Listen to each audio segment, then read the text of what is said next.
hoy estamos aquí reunidos por esas 370.000 personas que nos pidieron atender este tema. Y yo no estoy... si la propuesta fuera sola, por eso pedí leerla, bajar la idea de imputabilidad, estoy convencido que eso no iba a mejorar la seguridad. Para nada.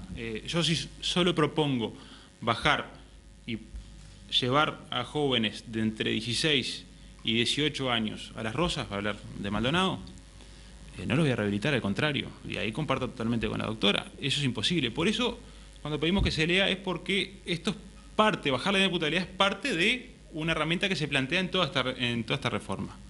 Nosotros, y eso hay que sacarlo de la discusión, no le pedimos en esta reforma que el joven que sea que quede incluido dentro de 16, 18 años, si comete delito, vaya a una cárcel común, no, a un centro de rehabilitación que se crea en esta reforma. Hoy se puede decir que existe ese centro de rehabilitación, eso será motivo tal vez de alguna otra pregunta, pero sería descabellado pensar que solo se intenta bajar la idea de imputabilidad y nada más. Es una serie, es más, se le da la potestad al juez con esto, de que puede pasar el caso de que un menor, Uribe bien, que no tiene, que se hace querer, que comete un error mañana y queda comprendido dentro de lo que está propuesto en esta reforma.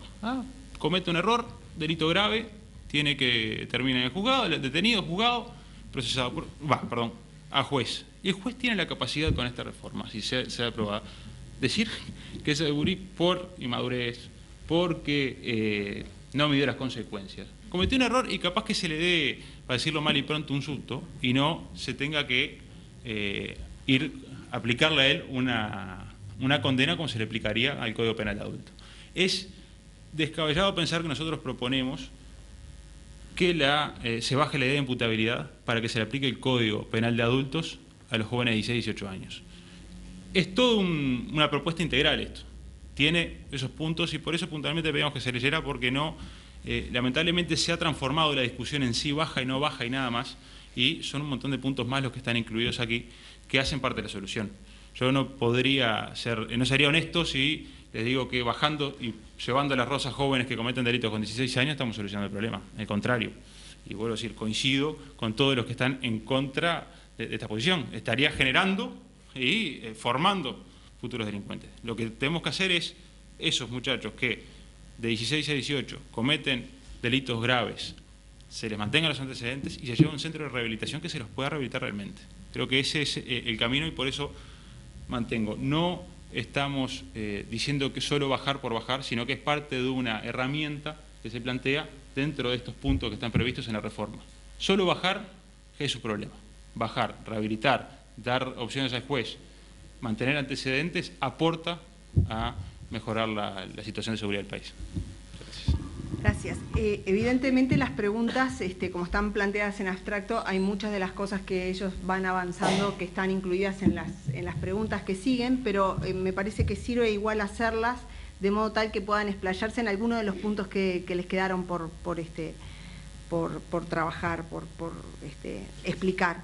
Es evidente que hoy estamos acá porque hay una preocupación mayor, una preocupación de contexto que tiene que ver con el tema de la seguridad y los índices de seguridad que vive el país y los temas relacionados específicamente a la criminalidad.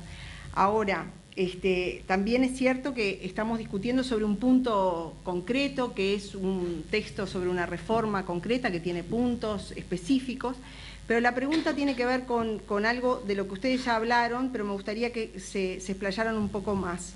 Hasta ahora, aumentar las penas ha demostrado, porque de hecho ha habido aumento de penas, hay una realidad de una inflación penal sobre algunos delitos.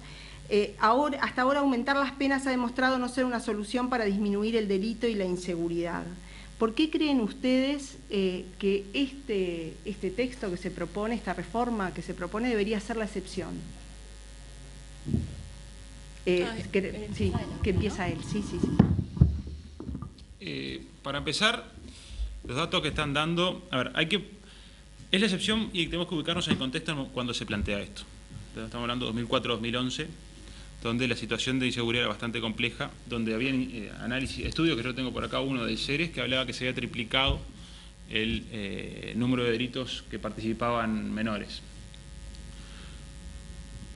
En ese momento no existía, o estaba en discusión, no existía el CIRPA, el Centro de Rehabilitación que se plantea acá, que después se creó. La propuesta de esta y esas 370.000 firmas, y ahí es algo que yo vengo diciendo, no lo he escuchado por otros que están también en la misma posición que yo, pero lo vengo diciendo que ya ha logrado y ha ganado. Yo creo que ya hoy tiene un triunfo esta campaña, que logró la reacción en ese momento del gobierno, que había un problema real y se necesitaba sacar o correr de lado de lo que era el INAU y el sistema de rehabilitación que había. Y se avanzó en eso, se votó una ley, la 18.771, se cambiaron las penas,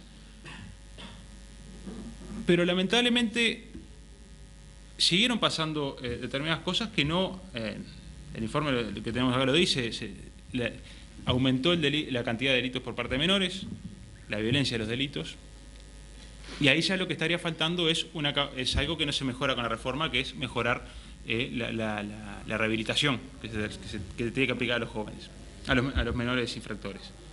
La reforma no se puede modificar el texto de reforma desde que se presentó hasta la fecha, pero estamos convencidos que si nosotros logramos bajar la edad de imputabilidad de 16 a 18, generar la conciencia al joven, que es una de las cosas que hoy está pasando, el 10% dice de ese número de adolescentes, según el Instituto el CERES, el 10% de los menores que cometen delitos no tiene conocimiento de lo que le puede llegar a pasar si es mañana descubierto o apresado por la policía. No mide las consecuencias de lo que puede llegar a pasar. ¿Ah? Eso es un porcentaje que está estudiado y que es real y es evidente. Si nosotros vemos jóvenes que no miden consecuencias, es lógico que avancen y vayan un poquito más allá y terminen quebrantando la ley. Entonces, es necesario generar conciencia cuando esto está instalado. Se tiene que saber. Si yo mañana sigo el mismo camino, que tengo un centro de rehabilitación, pero los gurises me saben que me van a durar 3 meses o 60 días, como pasó ahora con un muchacho que intentó violar a una prima acá, o como otro caso de Montevideo, que no llegó un año, que cometió 3 asesinatos en 6 meses, ellos no van a tener, a pesar de una rehabilitación que se intenta hacer, que hoy está lamentablemente fracasando, no va a tener la conciencia necesaria para decir, si yo cometo un delito grave, termino preso antes de tener 18 años, con determinado tiempo procesado, y que mis antecedentes se mantienen. ¿A qué voy con esto? Y capaz que un poco entreverado. Tenemos que, esto estando aprobado, va a generar la conciencia en la población toda, y en ese pequeño porcentaje de menores infractores que hay, que hacen del número grande de delincuencia, de que si mañana, con menos de 18 años, ellos cometen un delito, van a tener que pagar una pena, van a tener que ir en centro de rehabilitación, y van a tener que, se les va a mantener los antecedentes porque esa persona cometió un delito de determinada magnitud. Entonces, yo creo que es necesario que esto esté vigente dentro de la Constitución. Tiene que estar... en el mundo existen casos de este tipo, hasta más graves que esto, o más severos que el que se plantea acá. Acá lo que estamos planteando es jóvenes, menores de 18, y ahí quiero hacer referencia un poco a... Un minuto. Cuando se establece la edad de 18 años, fue en el 34, los 80 años.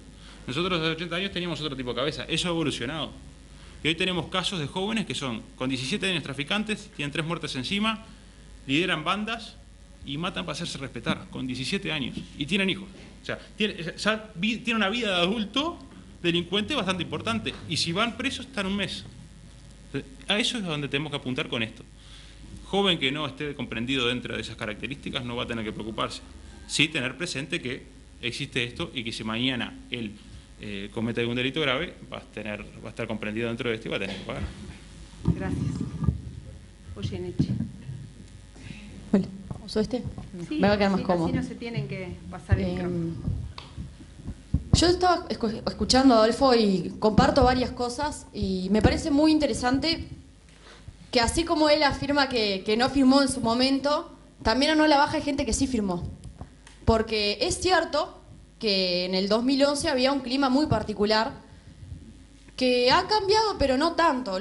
Sigue siendo igual que en el 2011, hoy en día para los uruguayos la seguridad es el mayor problema, el tema que más los preocupa. Capaz que ustedes han visto, si han visto los informativos y las encuestas últimamente, que todas las encuestas indican que es el tema que más preocupa a los uruguayos hoy. Pero Pero está bueno ver que la gente al reflexionar va cambiando de idea y que la está meditando y que se está informando y por eso, bueno, puede cambiar su postura, porque eso es muy válido. Ahora, nada de lo que escucho me dice por qué bajar la edad de imputabilidad y aumentar las penas tan extremadamente va a tener un resultado distinto del que viene teniendo hasta ahora, como vos bien planteabas en la pregunta. ¿Por qué si hasta ahora eso no viene resultando en disminuir el delito, ahora va a ser diferente? Es cierto, por ejemplo, que en la reforma se propone, como decían recién, que el juez puede, cuando le toca, por ejemplo, y cito, cuando le toca decidir respecto de un chiquilín de bien o de un gurí de bien, decidir si no tuvo el discernimiento suficiente al cometer el delito y así procesarlo como menor y no como adulto, según dice la reforma. Ahora, cuando un juez la policía le lleva a un menor para que decida si lo va a procesar o no, tiene horas para decidirlo. Entonces, si en esas pocas horas que tiene para decidir si lo va a procesar como menor o como adulto, tiene que decidir si es un gurí de bien o si, como dice la reforma, tenía discernimiento y sabía lo que hacía. ¿De qué va a depender eso? ¿De que al juez el gurí le dé la impresión de ser gurí de bien por la apariencia que tiene o por la presencia que tiene? ¿O de que, como lugares como en Maldonado, que pasa lo mismo como en Paysandú, yo soy de Paysandú, pero eso lo comparo mucho, nos conocemos bastante y hay gente que se mueve en cierto círculo y en cierto medio? Por ejemplo, en la educación se conocen bastante, en otros rubros se conocen bastante, en el ámbito del Poder Judicial se conocen bastante. ¿Va a influir que el juez nos conozca? ¿Cómo ponemos en manos de un juez que en pocas horas decida a quién procesa como adulto y a quién como menor?